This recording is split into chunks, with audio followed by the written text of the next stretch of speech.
Olá, quarto ano! Vamos lá? Hoje, em português, nós vamos falar um pouquinho sobre homônimos e parônimos. Então, nós vamos falar sobre palavras homônimas e palavras parônimas, tá certo? Então, vamos lá, muita atenção. Então, vamos iniciar falando sobre homônimos. Homônimos são palavras que apresentam a mesma pronúncia, né? Quando a gente pronuncia, ela tem a mesma pronúncia ou a mesma grafia. Então, a escrita dela também são parecidas, mas elas vão ter significados diferentes. Um exemplo, quando a gente escreve manga, então manga, ela vai ter a mesma pronúncia e ela tem a mesma grafia. O que é grafia? Escrita. Então, ela vai ter a mesma pronúncia e a mesma grafia, mas elas vão ter significados diferentes, né? Porque aqui nós falamos de manga, nós estamos falando da manga, a fruta, e nós estamos falando também de um outro tipo de manga, que é a manga da camisa. Então, elas são escritas da mesma forma, são pronunciadas da mesma forma, mas elas têm sentidos diferentes, significados diferentes, né?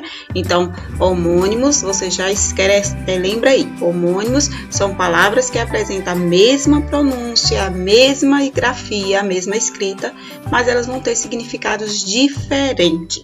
Tá certo? E aí não esquece do exemplo que a Pro trouxe, manga.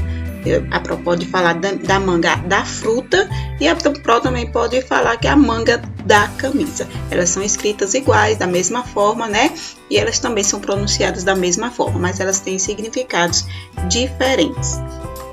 E nós vamos também falar sobre parônimos. Então, parônimos são palavras parecidas na escrita e também na pronúncia. Então, elas são parecidas, elas não são iguais, elas são parecidas, e elas também são parecidas na pronúncia, mas elas apresentam significados diferentes. Vamos ver um exemplo. Por exemplo, quando a Pro fala assim, cavalheiro. Então, cavalheiro e cavaleiro. Quando a Pro fala cavalheiro, a Pro está falando de um homem que um homem que é gentil, né? Um homem gentil. Vamos falar que é um homem que tem atencioso, né? Então, um homem gentil, ele é um cavalheiro. E cavaleiro, né? É aquele homem que monta cavalo, né? Então, cavaleiro é aquele homem que monta cavalo e cavalheiro é aquele homem gentil. Então, as palavras são escritas parecidas, né? Elas não são escritas da mesma forma, elas são parecidas, cavalheiro e cavaleiro. Então, elas têm o som também parecidos, não é o mesmo som, né? Cavalheiro, cavaleiro. Então, os sons parecidos, não são iguais.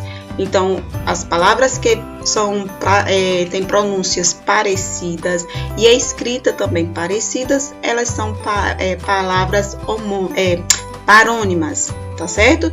Então, parônimos são palavras parecidas na escrita e também na pronúncia, mas que elas apresentam significados diferentes, tá bom? Então, não esqueça de ir embora estudar.